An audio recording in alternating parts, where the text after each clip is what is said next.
ये बातें गुप्त रखी जाती है, लेकिन क्यों कह रहे हैं? हमारे विश्वास के लिए कह रहे हैं।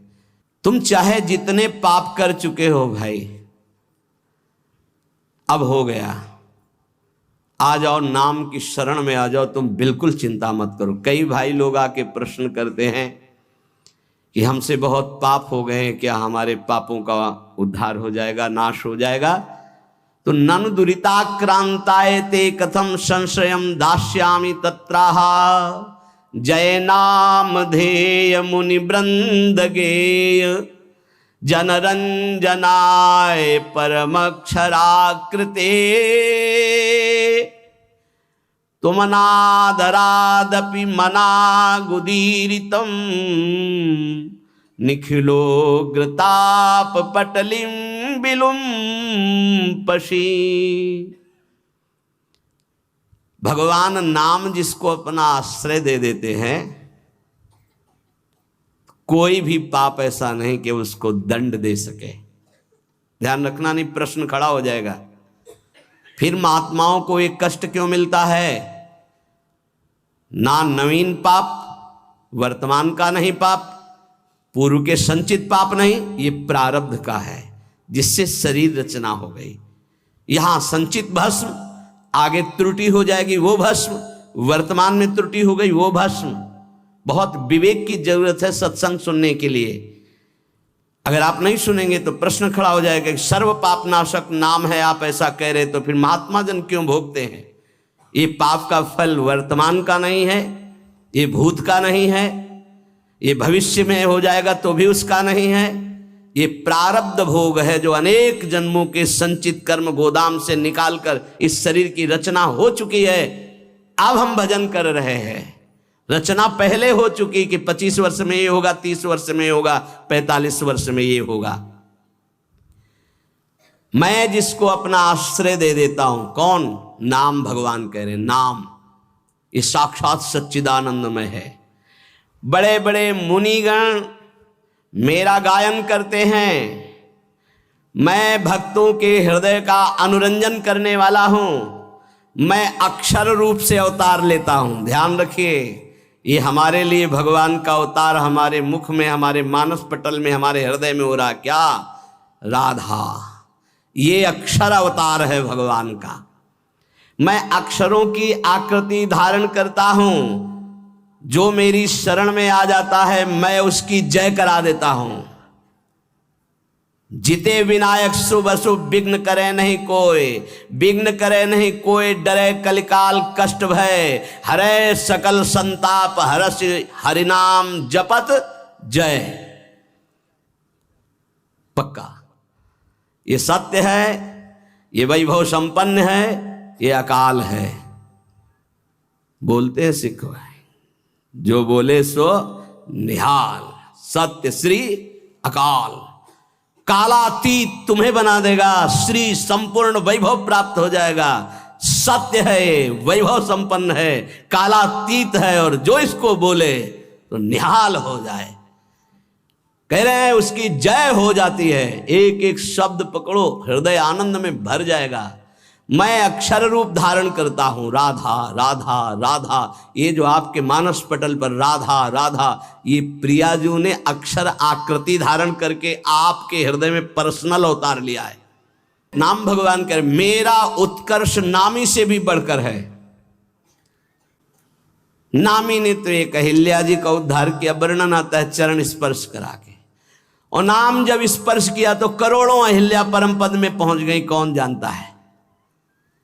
भगवान जब अवतार लेते हैं तो बड़े बड़े असुरों को मारते हैं, नाम जब अवतार लेता है तो ऐसे जिनको जानता भी नहीं कोई कितने पापाचारी, और वो सब भगवत पद को प्राप्त हो गए। नाम का उत्कर्ष नामी से भी बढ़कर के है। यह उत्कर्ष केवल हम सबके कल्याण के लिए नाम भगवान धारण करते हैं। जो आदर पूर्वक नाम जप करता है उसकी तो बात ही क्या है। सादर सुमिरन जे नर कहे, गोपदीयु भवसागर तरे। गाय के खुर के गड्ढे में जैसे जल भराओ तो पार होने में क्या देर लगती है, ऐसे भव समुद्र पार हो जाता है जो सादर नाम जप करता है। लेकिन यहां कह रहे हैं यदि अनादर पूर्वक भी जपे उपहास करने के लिए, संकेत, या देखें भाई क्या होता है नाम जप करने से, आदि आदि। बहुत ऊंची बात लिखी, लिंग देह पर्यंत समस्त भयंकर पाप समूहों का समूल नाश करके भगवदाकार वृत्ति प्रकट कर देता है नाम। लिंग देह नष्ट होने का मतलब अगला जन्म अब नहीं होगा, उसी से होता है जो सूक्ष्म शरीर कहते हैं। खत्म खेल। नाम, नामाकार वृत्ति, ये बहुत बढ़िया चांस है। जो रोज ये आपको सत्संग मिल रहा है, आप पकड़ लीजिए, पकड़ लीजिए। अगर आप पकड़ लेंगे तो निहाल हो जाएंगे, इस बात को समझ लीजिए। न च नामाभाषः पापान्नेव दग्ध्वा निवर्तते अपितु स्वावाच्ये भक्तिं च प्रकाशयतीत्याह।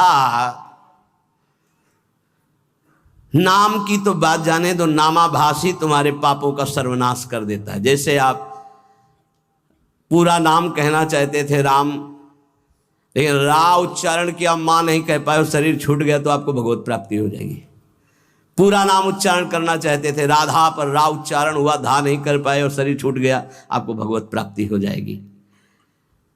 यदा भासोप्युद्युन कवलित भवध्वांत विभवो दृशम तत्वाधानामपि दिशति भक्ति प्रणयनीम जनस्तस्यो दातम जगति भगवन् नाम तरणे कृतीते निर्वुक्तुम का इहि महिमानं प्रभवति।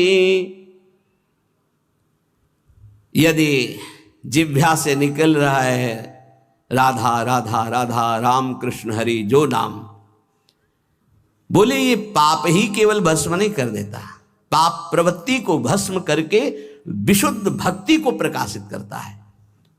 ये बहुत, पाप की जड़ है पाप प्रवृत्ति, दुर्वासना मम सदा परिकर्षण, ये बहुत ऊंची अवस्था तक जाती है। चिंगारी रूप भगवत साक्षात्कार तक बनी रहती, ध्यान रखना।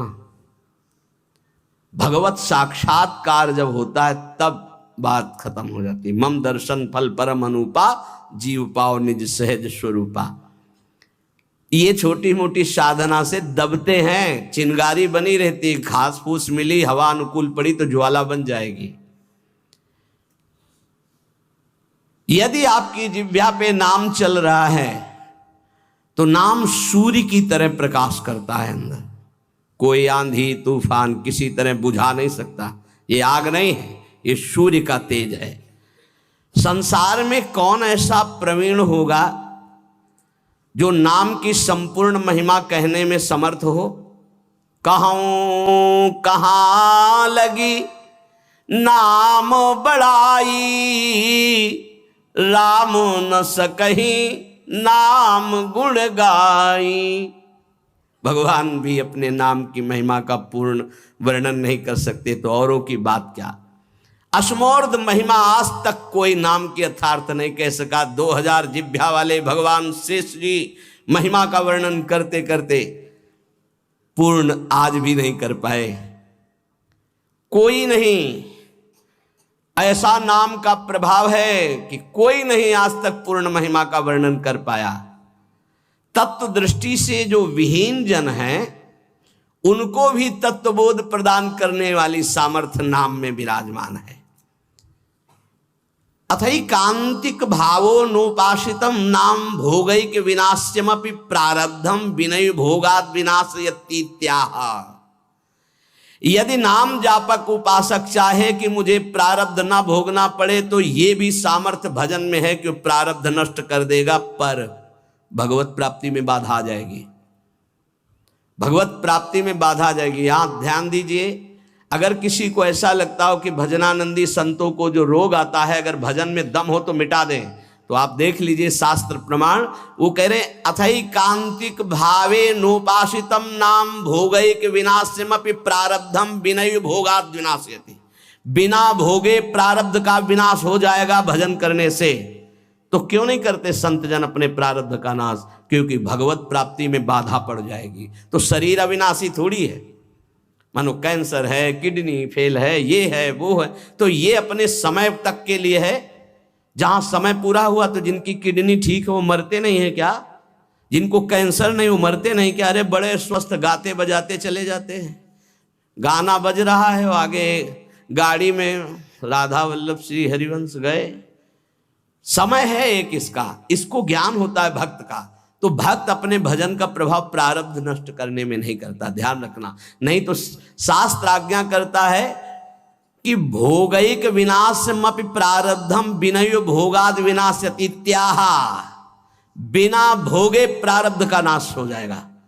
अभी तक सुनते रहे कि पूर्व पाप, संचित कर्म पाप और आगे वर्तमान में हो, ये सब अहम तो हम सर्व पापेभ्यो मोक्षयिष्यामि मा शुचा, प्रारब्ध भोगना पड़ता है। तो अब यहां कह रहे हैं कि अगर नाम निष्ठा पूर्वक जपा जाए, अथैकांतिक, एकांतिक भाव, नाम किसी हमारे पास और कोई बल नहीं, कोई साधन नहीं, अथैकांतिक भावो नोपासितम नाम, जो भाव से नाम की उपासना करता है, तो भोगैक विनाशमपि प्रारब्धम विनय भोगाद विनाश्यति इत्याह। बिना भोगे प्रारब्ध का नाश हो जाएगा। जैसे श्रीधर बाबा हमको एक चरित्र सुनाए थे राधा कुंड के संत भगवान का, कि वो रोज सोहनी लगाते थे राधा कुंड में।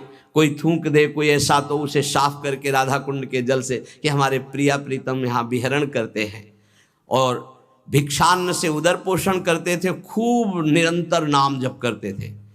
एक दिन वो राधा कुंड की सेवा करके बैठे ही थे कि एक काला दुर्गंध युक्त पुरुष आया। उसने कहा, बाबा मुझे स्वीकार करो। तो बोले, कैसा? बोले, मैं 12 वर्ष का गलित रोग कुष्ठ हूँ, जो तुम्हारे शरीर पे आना चाहता हूँ, पर इतना भजन है कि मैं बिना आपकी आज्ञा के आ नहीं सकता। मैं प्रारब्ध हूँ आपका, 12 वर्ष गलित कुष्ठ। उनका, भाई इतना समय नहीं हमारे पास कि मैं भोगूं, ये हमसे तुमसे नहीं पूछा जाएगा। हाँ, ही ऐसे बड़े भजनानंदी गुरुजनों की बात है। उनका हमारे पास समय नहीं है। दूसरे दिन फिर बाबा स्वीकार करना पड़ेगा, हम 12 वर्ष का गलित कुष्ठ 6 साल में भुगवा देंगे। नहीं हमारे पास समय। क्रम से रोज आते रहे। एक दिन आए, बोले, बाबा स्वीकार कर लीजिए प्रारब्ध, या फिर भजन से नष्ट कर दीजिए। भजन तो नहीं देंगे, भजन नहीं देंगे। तो बोले, बाबा स्वीकार करो। तो बोले, 24 घंटे स्वीकार करने पर आप राजी रहेंगे? तो बोले, 12 वर्ष का कष्ट 24 घंटे में दूंगा, आप भोग पाएंगे? तो उनका, हमारी बात तय है। तुम पूरे 12 वर्ष का जितना कष्ट है वो हमें 24 घंटे में दे दो, मैं स्वीकार करूं। बोले, कोई औषधि नहीं, कोई पानी देने वाला नहीं रहेगा, दरवाजा आप अंदर से बंद करेंगे? बोले, बिल्कुल अक्षरशः ऐसा। बाबा ने अपने शिष्यों से कहा, दरवाजा बंद कर रहा हूं, आज इसी क्षण समय देख लीजिए, 24 घंटे तक कोई हमारे कमरे में नहीं आएगा, कोई विक्षेप नहीं पहुंचाएगा, हम खुद निकल आएंगे। जे ही का स्वीकार है, पूरा शरीर मवाद से युक्त हो गया, भीषण पीड़ा कढ़ाते रहे, हा कृष्ण हा कृष्ण। और 24 घंटे व्यतीत होने के बाद संपन्न हो गया। जब बाहर निकले तो तेजोमय स्वरूप किए। उन्होंने प्रारब्ध भोगा, ना कि भजन दिया। यहां कह रहे कि अगर आप भजन बल से चाहें, देखो, अगर किसी ने वस्त्र दे दिया, किसी ने भोजन दे दिया, किसी ने कुटिया बनवा दी, तो उसका प्रारब्ध लेकर भोग लेते हैं महापुरुष। फिर अपना प्रारब्ध कैसे छीड़ कर लेंगे? विचार करो, महापुरुषों में इतनी सामर्थ्य है, वो फिर अपना प्रारब्ध क्यों? उनको विशुद्ध ज्ञान है कि शरीर नाशवान है, हम भोग सकते हैं, ये नहीं भोग सकते हैं। पर कोई भी साधक चाहे तो प्रारब्ध का नाश कर सकता है, पर साधक वही जो चाह मिटाने के लिए भजन करता है, शरीर को सुख प्रदान करने के लिए नहीं। पर हमारे शास्त्र में सिद्धांत है, अथैकांतिक भावे नोपासितम नाम भोगैक विनाशमपि प्रारब्धम विनय भोगाद विनाश्यति इत्याह।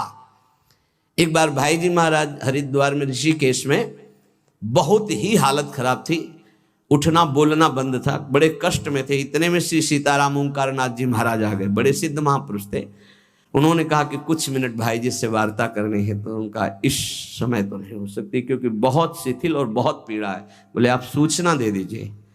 तो भाई जी से कहा कि श्री सीताराम ओंकार नाथ जी महाराज पधारे हैं आपके दर्शन के लिए, कुछ संभाषण करना। ऐसे बैठ गए जैसे आराम से लेटे हो। कहाँ हैं? और गए और गंगा जी के किनारे चौकी पर बैठकर दोनों महापुरुष घंटों भगवत चर्चा हुई। और फिर आए और जे ही आके सैया पे लेटे, फिर वैसे ही। क्या ये प्रारब्ध उनके ऊपर शासन कर रहा है? नहीं। बस यही भूल संसारियों से हो जाती कि अगर भजन का ये परिणाम है कि दुख ना हो तो महात्मा को कष्ट क्यों है? नहीं, बिल्कुल कष्ट नहीं है। बिल्कुल कष्ट नहीं, तुम उसे नहीं जानते हो, तुम बाहरी ढांचे को कष्ट में देखकर कष्ट जानते हो। अगर तुम्हारे अंदर वो विवेक हो, वो सामर्थ्य हो, या कोई मशीन बनी हो, उनकी छाती में लगा के देख लो, ऐसा परमानंद विश्व में किसी को नहीं होगा जैसा भगवत भजन करने वाले को होता है। भोग के द्वारा ही प्रारब्ध का विनाश होता है, ऐसा शास्त्रों में पाया गया। पर नाम में इतनी सामर्थ्य है, प्रारब्ध कर्म भोगे बिना नष्ट हो जाएगा। नहीं तो प्रारब्ध बड़े बड़े तपस्वी ज्ञानियों भक्तों ने भी स्वीकार करके भोगा है। प्रारब्ध कर्म स्फुरण होके नष्ट हो जाएगा। स्फुरण स्वप्न में देखा आपने, 4 लोग आए, मार लाठी आपको बहुत पीटा, आंख खुली, एक और डंडा ले लगे, प्रारब्ध भोग नष्ट हो गया। कुछ प्रारब्ध भोग भगवान भोगवा देते हैं और हजारों प्रारब्ध भोग कटवा देते हैं। हजारों प्रारब्ध भोग स्वप्न में कटवा देते हैं। विश्वास करना, भगवान बड़े लीला बिहारी हैं। अपने जनों के प्रारब्ध को बहुत मात्रा में जो लिखे हुए हैं उनको तो स्वप्न में कटवा देते हैं। कुछ ऐसे थोड़े देते हैं, और वो भी ऐसा मार होता है प्रारब्ध का भगवान के भक्तों का, जैसे कोई पड़ोसी से बालक कुछ बिगाड़ करके झगड़ा कर लिया,